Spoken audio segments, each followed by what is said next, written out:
आप सबों को जय मसीह की। प्रभु आप लोगों को बहुत बहुत आशीष दे। आइए आज के वचन में जाएंगे। पवित्र शास्त्र बाइबल रोमियो की पुस्तक 8 अध्याय का 1 और 2 या पढ़ेंगे।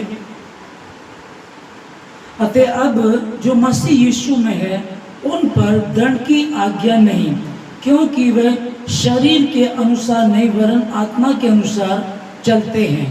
क्योंकि जीवन की आत्मा की व्यवस्था ने मसीह यीशु में मुझे पाप की और मृत्यु की व्यवस्था से स्वतंत्र कर दिया है। परमेश्वर के पवित्र वचन के पढ़े, सुने, समझे और कबूल की जान परमेश्वर की आशीष हो। आमीन। प्रभु का धन्यवाद देते हैं आज के दिन के लिए और आप सभी को स्वतंत्रता दिवस की हार्दिक शुभकामनाएं। 79 पूरे हुए और हम 80वां स्वतंत्रता दिवस मना रहे हैं। हम परमेश्वर का धन्यवाद देते हैं और धन्यवाद देते हैं हम उन शहीदों का, अपने भारत देश के उन जवानों का जो 20 साल की 21 साल की उम्र के थे और उन्होंने भारत देश को गुलामी से और जो अंग्रेजों की गुलामी में हम लोग थे उनसे आज़ाद कराने के लिए अपने प्राणों तक को दे दिया। हम धन्यवाद देते हैं उनका, हम आभारी हैं उनके। और परमेश्वर का विशेष करके, क्योंकि मैं और अब हम लोग जो मसीह को मानने वाले लोग हम जानते हैं कि मसीह के बिना हम कुछ भी नहीं कर सकते। और प्रभु बताए रहा वचन में कि और तुम सत्य को जानोगे, सत्य तुम्हें स्वतंत्र करेगा। तो सचमुच में कि हमने जो आज़ादी पाई, जब कई बार हम कुछ ऐसी मूवीज देखते थे, कोई क्रांति मूवी है या कोई देशभक्ति कोई मूवी देखते थे कि अंग्रेजों की कैसी गुलामी में थे हमारे पूर्वज, किस प्रकार का दुख वो झेलते थे, कैसी जिंदगी वो जीते थे, कैसी हमारी माएँ बहनें बेटियाँ हमारे जो जवान थे वो किस तरह की जिंदगी थी। बहुत बुरा हाल था। कहना आसान है कि बहुत अच्छा लगता है कि आज तो बिल्कुल हम आज़ाद हैं और कोई डर नहीं, हम किसी के गुलाम नहीं है। बहुत अच्छा लगता है कि भैया स्वतंत्रता दिवस है, हमने अंग्रेजों की गुलामी से आज़ादी पाई, अच्छा लगता है। लेकिन सोच करके देखो जिन पर वो बीता था, जो उस 200 साल तक अंग्रेज लोग हमारे भारत देश पर राज करके गए हैं और हमारे लोग पूरी रीति से गुलाम थे उनके। अब हमने उन चीज़ों से आज़ादी पाई, अच्छी बात है। लेकिन आज भी बहुत सारी बातों को लेकर के, जैसे कि अगर हमें जैसे कि भाई कई बार पता चलता है कि भाई आतंकवादी हमारे भारत देश में घुस जाते हैं कई बार, तो उनके लिए सेना है। ओके, तो फिर कुछ शहर में लोग कुछ गुंडागर्दी करते हैं, कुछ गलत काम करते हैं, उनके लिए पुलिस है। फिर कुछ बीमारियां होती हैं कि भैया एक बीमारी है, अब क्या क्या है, तो उनके लिए डॉक्टर है उन बीमारियों के लिए। लेकिन कई बार डॉक्टर भी फेल हो जाते हैं, वो बीमारी यूँ रह जाती है। कई बार पुलिस के होते हुए भी बहुत गुंडागर्दी, बहुत गलत काम होते हैं। और जैसे कि सेना के लोग बॉर्डर पर बैठे, उसके बाद भी कई बार आतंकवादी अंदर घुस जाते हैं। अभी 2024 का भी हम सुन रहे थे कि दिल्ली में भी कुछ लोग पकड़े गए हैं। तो जैसे कि हमने आज़ादी तो पाई है, लेकिन आज़ादी क्या पूरी रीति से हमने पाली है? थोड़ा सा बस विचार करना है, क्योंकि ये बात है, क्योंकि हम मसीह लोग हैं और मसीहियों का क्या फर्ज है हम लोगों का, उस विषय में हम थोड़ी सी बात करेंगे। जिस वचन को हमने पढ़ा यहाँ लिखा है कि अतः अब जो मसीह यीशु में है उन पर दंड की आज्ञा नहीं। ओके, अब जो मसीह पे उन पर दंड की आज्ञा नहीं है। और आगे जो अब दूसरे आदमी पढ़ रहे हैं, मुझे पाप की और मृत्यु की व्यवस्था से स्वतंत्र कर दिया। तो परमेश्वर ने जो स्वतंत्रता, यदि परमेश्वर तुम्हें स्वतंत्र करेगा तो सचमुच तुम स्वतंत्र हो जाओगे। तो परमेश्वर करेगा तभी हो पाएंगे। अगस्त है और आज से 10 दिन पहले की मैं आपको बता रहा हूं कि फरीदाबाद में स्कूल टीचर को एक सरफिरा लड़का एक तरफा प्यार करता था, और जब लड़की ने मना किया, उसकी शिकायत की, तो स्कूल में घुस करके उस लड़के ने उस टीचर को धोखे से बाहर बुलाया और उसको 30 सेकंड में 34 बार उसको चक्कू मारे स्कूल के अंदर से।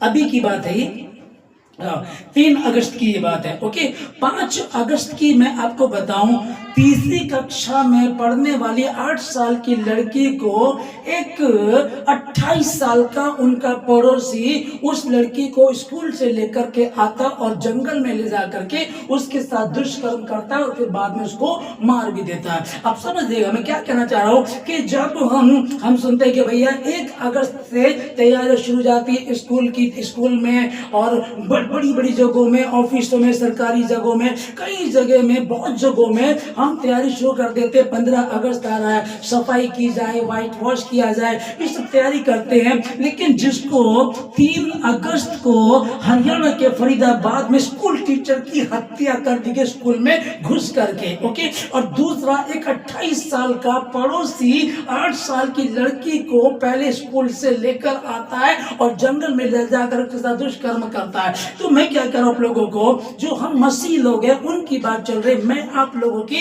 और अपनी बात कर रहा हूं, क्योंकि परमेश्वर ने हमसे कहा था कि जिस देश में तुम रहते हो तुमको ठहराएगा, उस देश की कुशलता के लिए प्रार्थना किया करो ताकि तुम भी कुशलता से रह सको। और मुझे और आपको परमेश्वर ने कहा कि तुम पृथ्वी का नमक हो, तुम जगत की ज्योति हो। अब नमक का मतलब ध्यान से समझिएगा, आप समझते हैं लेकिन मैं थोड़ा सा बताना चाहूंगा। नमक का मतलब आप समझिएगा, मुझे परमेश्वर ने नमक कहा है। बहुत सारे लोग यहाँ दुनिया में ऐसे घूम रहे हैं जो बेस्वाद है, जिनमें कोई स्वाद नहीं है, वो उलझे हैं नौकरी को लेकर, बिजनेस को लेकर, परिवार को लेकर। और सबसे बड़ी बात तो कि जो शैतान धरती का सरदार है, जो धरती पर बड़े क्रोध के साथ उतर आया है, क्योंकि जानता है उसका समय थोड़ा ही है। मैं क्या कह रहा हूं आप लोगों को कि परमेश्वर ने हमको कहा तुम पृथ्वी का नमक हो। अब हम नमक हैं तो हमको क्या करना चाहिए? तुम जगत की ज्योति हो। हम जगत की ज्योति। जब हम जगत की ज्योति, पृथ्वी का नमक है, और परमेश्वर ने कहा कि जिस देश में तुम रहो, यिर्मयाह की पुस्तक 29 का 7 में जब हम पढ़ते हैं, लिखा है कि जिस देश में परमेश्वर तुमको ठहराया उस देश की कुशलता के लिए प्रार्थना किया करो। अब हम कुशलता के लिए प्रार्थना करें। हम नमक हैं, नमक रहे ताकि जो स्वादहीन लोग हैं उनको हम नमकीन बना सकें। हम जगत की ज्योति हैं, जो लोग अंधकार में, ताकि हम उनको रोशनी दे सके। ये कब होगा? ये तभी ही होगा जब ये वाकई हम परमेश्वर की इच्छा को पूरा करें। और परमेश्वर ने कहा था कि जब तुम चेले बनाओगे, जब तुम मेरी आज्ञाओं को मानोगे, जो सुसमाचार मैंने तुमको दिया वो दूसरों तक पहुंचाओगे, अपने तक नहीं रखना है। क्योंकि राज्य का ये सुसमाचार सारी जगत में, सारी पृथ्वी में बताया जाएगा। और किस लिए यीशु मसीह ने क्या कहा कि मैं किस लिए आया हूं? मैं इसलिए आया कि वे जीवन पाए, बहुतायत का जीवन पाए। और शैतान चोरी करने किस लिए आता है? घात करने आया, नाश करने आया है। पर यीशु मसीह ने कहा मैं इसलिए आया हूं। इसलिए हम इस बात को ध्यान से समझें और विचार करें कि परमेश्वर ने मुझे ठहराया है, परमेश्वर ने अपनी योजना को मुझे दिया। 1 तोड़ा मुझे दिया है, 3 तोड़े किसी को, 5 तोड़े किसी को। हम उनको पूरा कर सके, हम उनको बढ़ा सके। वो तोड़े कोई राज्य नहीं है, कोई सोने का तोड़ा नहीं है। वो तोड़े कौन से हैं? यही, कौन सा? कि आत्माओं को बचाना। क्योंकि परमेश्वर को किसी धन से, किसी राज्य से, या किसी की संपत्ति से, किसी के प्लॉट से कोई मतलब नहीं। वो तो एक उदाहरण है, लेकिन सही में वो मेन चीज क्या? आत्माओं को बचाना। और शैतान धरती पर आया है और उसका राज्य, उसे पता है कि मेरा थोड़ा ही समय है, वो तो घात करने आया है। लेकिन परमेश्वर ने जब मुझे और आपको हमें रखा है, तो इसमें हमें क्या करना है?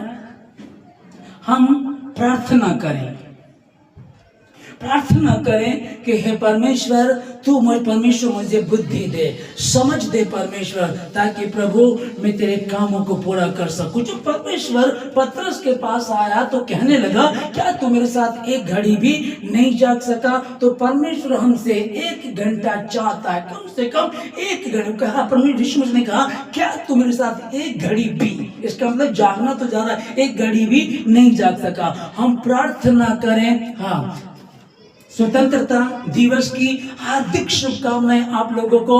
2026 का ये स्वतंत्रता दिवस बहुत बहुत मुबारक हो। और 79 पूरे हुए, 80वां हम लोग ये स्वतंत्रता दिवस मना रहे हैं। बड़ा आनंद है, बहुत अच्छा चल रहा है। लेकिन कहीं ना कहीं सोच करके देखो, जिस टीचर को स्कूल में घुस करके एक सरफिरा मार देता है, क्या हाल होगा उसका।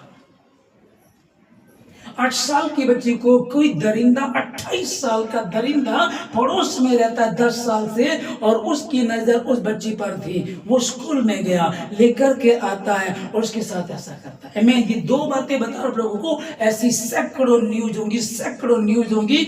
ये बैड न्यूज से भरे पड़े हैं, हर दिन हम इसको देखते सुनते हैं। लेकिन ये गुड न्यूज क्या है ये, और तुम जाओ सारे राज्य को सुसमाचार, सब जातियों के लोगों को सुसमाचार प्रचार करो। अब सुसमाचार प्रचार करने से क्या हुआ, जाओ जाकर के इसका अर्थ सीख लो।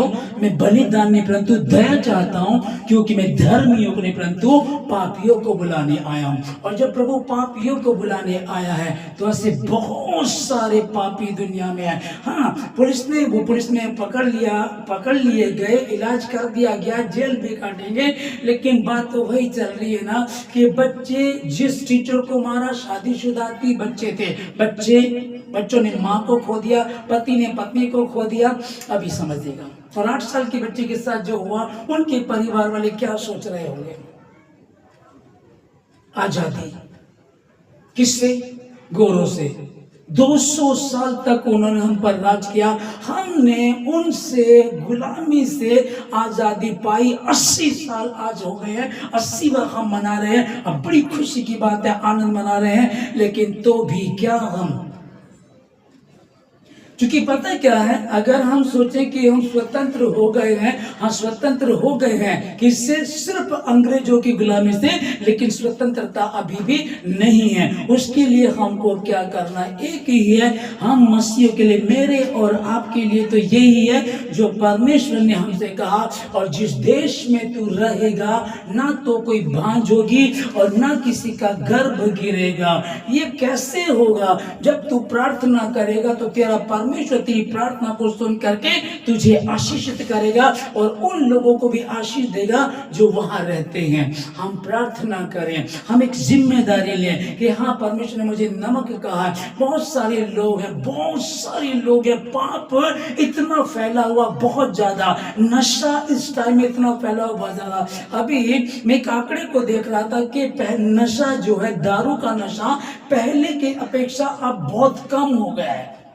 तो वो कह रहे क्या, आजकल के जवानों ने नशा करना बंद कर दिया, वो जिम जा रहे हैं, वो अच्छे अब उनका अच्छा कपड़ा पहनते हैं, अच्छी सेहत पर ध्यान देते हैं, प्रोटीन खाते हैं, तो नशे से दूर है। ओके, वो शराब के नशे से तो दूर है, लेकिन नशे से दूर नहीं है। इतना खतरनाक एक नशा बताया जा रहा है कि पंजाब तक वो आ चुका है कि जो भी जुम्बुश करके, कुछ ऐसा नाम उसका है, कि सड़क पे चलते चलते लोग ऐसे, बस ऐसे हैं तो ऐसे ही है, और यदि कोई ऐसे है तो वो ऐसे ही है। इतना मतलब कि हम कह रहे हैं कि हाँ, शराब का बिकना कम हो गया है, उसके आंकड़े आए निकल करके, लेकिन अब दूसरा नशा हो गया है, स्वतंत्रता पूरी रीति से। यदि परमेश्वर ही आपको आच्छादित करेगा तो तुम आजाद हो जाओगे, वरना संभव नहीं है। हाँ, जिस वचन को हमने पढ़ा, यह लिखा कि अतः अब जो मसीह यीशु में, उन पर दंड की आज्ञा नहीं, शरीर के अनुसार नहीं वरन आत्मा के अनुसार चलते हैं। ओके, तो सुसमाचार जितना फैलेगा, लोगों तक पहुंचेगा। बहुत सारे लोग आपको टेस्ट मनी आप सुनिएगा, वह बिचारनी स्त्रियों की, गलत लोगों की, दारू पीने वालों की, सुपारी लेने वालों की, बड़े बड़े मतलब कि जो बोलते थे कि मैं जेल काट करके आया, मैं जेल में रहता था, लेकिन मसीह के वचन ने, मसीह ने मुझे बदल दिया। ओके, तो जब ये वचन इस तरह से लोगों तक पहुंचेगा तो वाकई ही पाप मिट जाएगा। मैं वही बता रहा आप लोगों को कि अगर आतंकवादी कोई बाहर से अंदर घुसना चाहता, सेना वहां बैठी है, और अगर शहर में कोई गुंडागर्दी करते तो पुलिस है यहाँ। अगर कोई बीमारी, शरीर की कोई बीमारी, तो उसके लिए डॉक्टर लोग हैं। लेकिन वो जो शैतान है, जो बड़े क्रोध के साथ जमीन पर उतर आया और जो नहीं चाहता कोई खुश रहे, जो नाश करने, घात करने, तबाह करने, बर्बाद करने आया है, वो जो अपने काम में लगा हुआ, उसके लिए बताइए ना वो पुलिस कुछ कर सकती, ना डॉक्टर कुछ कर सकते, और ना ही वो सोल्जर कुछ कर सकते। लेकिन उसके लिए, क्योंकि दुष्ट आत्मा के लिए पवित्र आत्मा चाहिए, और पवित्र आत्मा किनको दिया गया? वो जो मसीह के मानने वाले लोग हैं। जब आप प्रार्थना करेंगे तो निश्चय ही, कई बार जब आप प्रार्थना करते हैं, दुष्ट आत्माएं भागती हैं, बीमारियां चली जाती है। जिस जगह में आप रहते, परमेश्वर ने कहा ना तो कोई बांझ होगी, ना किसी का गर्भ गिरेगा, मैं तेरी आयु को पूरा करूंगा। और जिस देश में तुम्हें रखा, उस देश की कुशलता के लिए प्रार्थना क्या करो, ताकि तुम कुशलता से रह सको। हमको परमेश्वर ने कहा है, हम जब उसको मानेंगे और पूरा करेंगे तो निश्चय ही हम छोटी छोटी बच्चियों के साथ जो आज सुन रहे हैं, वो भी कैसे बच पाएंगे, किस प्रकार से। हाँ, स्वतंत्रता दिवस को हम मना रहे हैं, बहुत अच्छा लग रहा है, बहुत अच्छा लग रहा है, लेकिन अभी भी हम लोग आजाद नहीं हैं। तो इसलिए क्या करें, हम प्रार्थना करें, हम प्रार्थना करें परमेश्वर से कि हे परमेश्वर, मेरे देश को संभाल प्रभु राजा खुदावन, मेरे स्टेट को, मेरे शहर को, मेरे नगर को, मेरी गली को, मेरे मोहल्ले को, मेरे पड़ोस को परमेश्वर आप संभाले प्रभु राजा। और परमेश्वर ने कहा है इस विषय में जब हम प्रार्थना करेंगे तो निश्चय परमेश्वर हमारी प्रार्थना को सुन करके आशीष देगा, निश्चय परमेश्वर उनको बचा लेगा, क्योंकि ये परमेश्वर ने कहा है। तुम जाओ, जाकर के सुसमाचार प्रचार करो। परमेश्वर ने कहा कि वो जो बोझ से दबे लोग हैं, जो परिश्रम करने वाले लोग हैं, जो दुखी हैं, जो बेहाल हैं, उन लोगों के लिए लिखा है कि जब वो मेरे पास आएंगे तो मैं उनको आशीषित करूंगा, मैं उनको विश्राम दूंगा। लेकिन वो आएंगे कैसे? जब ये सुसमाचार, जब ये राज्य का ये सुसमाचार जब सारी जगत में सारी जातियों को सुनाया जाएगा और उन तक पहुंचेगा, और वो सत्य को जानेंगे और सत्य उनको स्वतंत्र करेगा। तो स्वतंत्रता परमेश्वर ने दी है, स्वतंत्रता है और परमेश्वर लेकर के आया है, और उसने कहा भी है कि मैं युग के अंत तक सदैव तुम्हारे साथ हूं। आमीन। गलातियों की पुस्तक 5 अध्याय 1 वचन में यह लिखा है, मसीह ने स्वतंत्रता के लिए हमें स्वतंत्र किया है, अतः इसी में स्थिर रहो और वास्तव के जुए में फिर से ना जुटो। और 13 में यह लिखा हुआ है, हे भाइयों, तुम स्वतंत्र होने के लिए बुलाए गए हो, परंतु ऐसा ना हो कि ये स्वतंत्रता शारीरिक कामों के लिए अवसर बने, वरन प्रेम में एक दूसरे के दास बनो। स्वतंत्रता परमेश्वर ने दिलाई शैतान से, गुलामी से, और जब तक मसीह में नहीं थे तो वो सच्ची शांति नहीं थी, वो स्वतंत्रता नहीं थी। पर अब जो मसीह में है वो नई सृष्टि है, वो स्वतंत्र हो चुके हैं। अब हम गुलामी में नहीं है, क्योंकि हमें गुलामी का आत्मा नहीं मिला कि फिर हम गुलाम हो जाए। हमें स्वतंत्रता का, सत्य का आत्मा मिला है। इसलिए क्या करना है, हम प्रेम में तो एक दूसरे के गुलाम बन जाएं, परंतु इसको हम दूसरी रीति से ना लें। यहाँ जो हम पढ़ रहे हैं, जैसे कि हमने यूहन्ना 8:32 में हम लोग पढ़ते हैं, और तुम सत्य को जानोगे, सत्य तुम्हें स्वतंत्र करेगा। और 8:36 में लिखा है, सो यदि तुम्हें पुत्र स्वतंत्र करे तो सचमुच तुम स्वतंत्र हो जाओगे। और दूसरा कुरिन्थियों 3:17 में लिखा है, प्रभु तो आत्मा है, और जहां कहीं परमेश्वर का आत्मा है वहां स्वतंत्रता है। आप समझ देगा, जहां कहीं प्रभु का आत्मा है वहां स्वतंत्रता है। तो वो स्वतंत्रता मेरे पास है, आपके पास है, हम जो मसीह को मानने वालों को हमारे पास है। अब मैं क्या कह रहा हूं आप लोगों को कि प्रभु ने कहा है कि हर एक घुटना टिकेगा, हर जुबान अंगीकार करेगी और कहेगी कि यीशु ही प्रभु है। और अगर ऐसा होगा तो शांति आ जाएगी, स्वतंत्रता पूरी रीति से आ जाएगी, कोई पाप ना होगा, कोई डर ना होगा। आज जब जिस जगह में एमपी की ये घटना है, 8 साल की बच्ची को जो 28 साल का घटिया आदमी वो जब स्कूल से लड़की को लेकर के आया जिसने ऐसा गलत किया, आसपास के लोग क्या अब अपने बच्चों को अकेला छोड़ेंगे? क्या वो स्कूल के बस वाले पर या किसी और पर या पड़ोस पर किसी पर यकीन करेंगे? दूसरे लोग कितने डर गए होंगे, कितने डरे होंगे इस टाइम। वो यही सोच रहे होंगे किस पर भरोसा किया जाए कि वो तो 28 साल का बंदा था, हमारी बच्ची तो 8 साल की थी, तीसरी कक्षा में पढ़ रही थी, हम तो कभी सोच भी नहीं सकते थे कि वो ऐसा करेगा। अब बाकी लोग वहां के कितने डर रहे होंगे, कितने भय में होंगे। 80वां स्वतंत्रता दिवस हम मना रहे हैं, लेकिन कौन सा?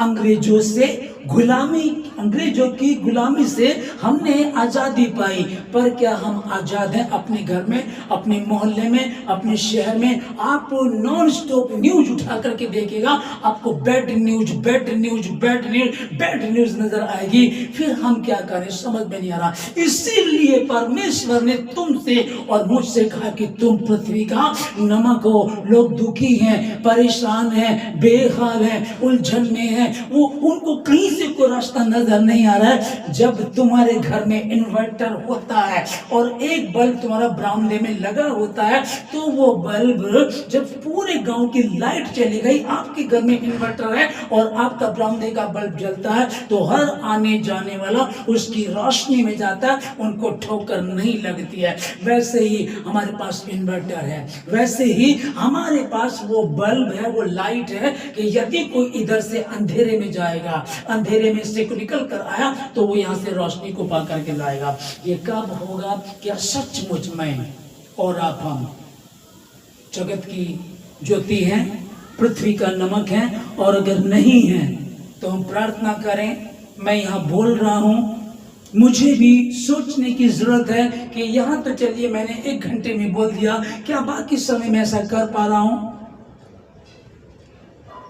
सोचने वाली बात है। और वाकई हमसे, मुझसे, आपसे हिसाब लिया जाएगा। क्या कर रहे थे? तेरे पड़ोस में वो यूं ही मर गया, तेरे पड़ोस में कुछ ऐसा हुआ, तेरे शहर में, तेरी गली में कहीं कोई घटना घटी, कुछ दुख हुआ, तुझे वहां रखा गया था, तुझे इन्वर्टर बना करके रखा गया था, एक्स्ट्रा लाइट तुझे दी गई थी, पर तूने बरामदे में बल्ब तो लगाया लेकिन उसकी लाइट को ऑन नहीं किया। इसलिए हम प्रार्थना करें और मांगे बुद्धि, कहें परमेश्वर प्रभु मुझे समझ दे, मुझे बुद्धि दे प्रभु, ताकि मैं तेरे कामों को अच्छे से कर सकूं और मैं सचमुच में प्रभु पृथ्वी का नमक बन सकूं। प्रभु जी हालेलुया।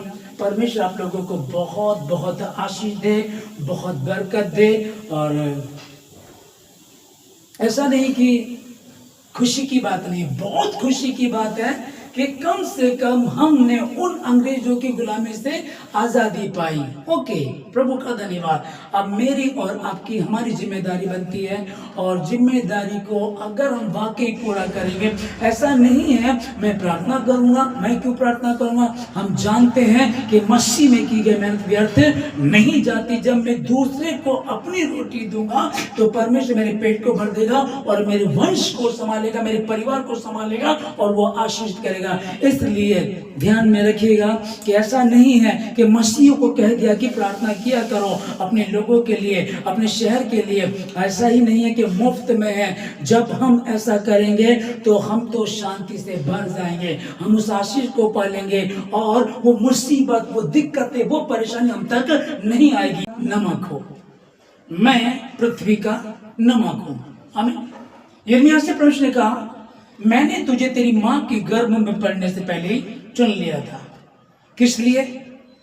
जहां मैं तुझे भेजू तू जाएगा, जो मैं तुझे कहूं वो तू करेगा। जब हम प्रार्थना करेंगे तो परमेश्वर हमें बताएगा हमें क्या करना है। मैं सुन रहा था, कुछ लोग ऐसा बोलते हैं काश यार हम भी जब आज़ादी की लड़ाई थी तो हम भी काश उस टाइम होते, महात्मा गांधी जी के साथ होते, चंद्रशेखर आजाद की तरह हम भी होते, या फिर भगत सिंह जी के साथ हम होते, उसमें हम भी लड़ते। ओके, जो नहीं है उसको रोने से कुछ होने वाला नहीं है। आज हम क्या कर सकते हैं, है ना। और मैं किसी दूसरे की बात नहीं कर रहा हूं, कम से कम मैं और आप, हम जो हम हैं, हम अपनी बात करें। काश में ये होता, काश में वो होता, तो जो है उसमें क्या कर सकते हैं। और मैं फिर बताऊं आप लोगों को कि हमारी प्रार्थना से बहुत कुछ हो सकता है। प्रार्थना देश के देश बदल देती है। हालेलुया। जिनको कोई बदल नहीं सकता था, जो बिगड़े हुए थे, नशा करते थे, गुंडागर्दी करते थे, गलत काम करते थे, जब वो मसीह यीशु में आए, पौलुस के जैसे, साधु सुंदर सिंह जी के जैसे, इस तरह के लोग जो आए, जब उन्होंने सत्य को जाना, स्वतंत्र हो गए, आजादी पाई उन लोगों ने। इसलिए मुझे जब भारत देश में रखा है तो ये जिम्मेदारी मेरी बनती है। आपको पता है, हम लोग बोलते हैं कि मेरा भारत, कभी आपने नहीं सुना होगा कि हमारा भारत। तो मेरा भारत का मतलब क्या होता है कि मेरी जिम्मेदारी है। मतलब कि पर एक एक व्यक्ति अपने आप में ये कहे कि मेरा भारत, मेरी जिम्मेदारी, मैं नमक हूं, मैं प्रार्थना करूंगा, मैं जब उपवास रखूंगा, मैं उस जगह के लिए प्रार्थना करूंगा। और जब हम ऐसा कहेंगे तो निश्चय ही परमेश्वर हमारी प्रार्थना को सुनेगा और जगह को, उस देश को बचा लेगा, और उस जगह में निश्चय परमेश्वर अपने बड़े काम को करेगा। और परमेश्वर का वायदा था, है, और वो ये कह रहा कि धरती आकाश चल जाएंगे परंतु मेरा वचन कभी भी नहीं चलेगा। जब यिर्मयाह हमने 29:7 में जो वचन को पढ़ा, जहां लिखा है कि उस जिस जगह तुमको रखा गया है उस देश की कुशलता के लिए प्रार्थना क्या करो, ताकि तुम भी कुशल से रह सको। इसलिए हम प्रार्थना करें, अपने हाथों को उठाएंगे यीशु मसीह के नाम में और प्रार्थना करेंगे अपने भारत देश के लिए। जो पॉलिटिशियन लोग हैं उनके लिए प्रार्थना करें, परमेश्वर को बुद्धि दे, समझ दे परमेश्वर, प्रभु राजा उनको ताकत दे परमेश्वर प्रभु, ताकि प्रभु जी अपने काम को बखूबी निभा सके, ईमानदारी से, सच्चाई से कर सके। परमेश्वर हम प्रार्थना करते हैं परमेश्वर अपने देश के लिए, प्रभु जी प्रार्थना करते हैं परमेश्वर उन लोगों के लिए प्रभु राजा जो प्रभु जी ऐसी सोच के लोग हो गए जिनको समझ में नहीं आया कि 8 साल की बच्ची है, 3 साल की बच्ची है, दुष्कर्म कर रहे हैं, टीचर को घुस करके स्कूल में उसने मार डाला, क्या कर रहे हैं, बहुत उलझने, दिक्कतें, परेशानी चल रही है। हम क्या करें वहां? हम प्रार्थना करें, हे परमेश्वर उन लोगों को प्रभु आप बचाइए प्रभु जी, क्योंकि आपके वचन में लिखा है प्रभु राजा, जब आपके घर में भोजन कर रहे थे उस फरीसी ने कहा यदि ये गुरु होता तो जान लेता कि ये औरत तो गलत है। फिर कुछ लोग यीशु मसीह को बोलते थे तुम्हारा गुरु पापियों के साथ, चोरों के साथ, डाकुओं के साथ क्यों खाता पीता है? और यीशु मसीह ने कहा जाओ जाकर किसका अर्थ सीख लो, मैं बलिदान नहीं परंतु दया चाहता हूं, क्योंकि मैं धर्मियों को नहीं परंतु पापियों को बुलाने आया हूं। उन पापियों के लिए भी प्रार्थना करते हैं जो प्रभु जी की पता नहीं किस सोच में घूम रहे हैं, शैतान ने उनके दिमाग को उड़ान लिया है और वो गलत करते निकल जाते हैं। प्रार्थना करते हैं परमेश्वर प्रभु राजा उन सबों को आप संभालिएगा प्रभु, आपकी शांति मेरे भारत देश में बनी रहे, आपकी स्वतंत्रता प्रभु जी पूरी रीति से आ जाए कि हाँ हमने आज से 80 साल पहले, आज से 79 इयर्स पहले हमने अंग्रेजों की गुलामी से आज़ादी पाई थी, हाँ पाई थी, लेकिन उसके बाद हम अपने घर में डरे हुए हैं, सहमे हुए हैं। हमारी बच्ची स्कूल जा रही थी पर वो कंडक्टर ऐसा निकला, वो ड्राइवर ऐसा निकला, वो टीचर ऐसा निकला, उसने ऐसा किया। किस पे भरोसा करें, किस पे भरोसा करें? प्रार्थना करते हैं परमेश्वर अपने भारत देश के लिए, आप संभाले, अपनी योजना को पूरा करें, अपनी योजना को पूरा। तेरी इच्छा जैसे आसमान में पूरी जमीन पर इस भारत देश हो जाए परमेश्वर। मेरे जीवन से, मेरे परिवार से, मेरी कलीसिया से, जितने लोग इस समय भवन में हैं, भवन के आसपास से जितने ऑनलाइन सुने प्रभु जी, उन सबों के लिए प्रार्थना करता हूँ, आशीष दे, समझ दे प्रभु, अपनी महिमा को ले, अपनी योजनाओं को उनके जीवन से पूरा करें। धन्यवाद देते पिताजी सारी बातों के लिए, धन्यवाद के साथ सारी आदर में माफ करने की प्रार्थना यीशु मसीह के नाम से मांगते हैं।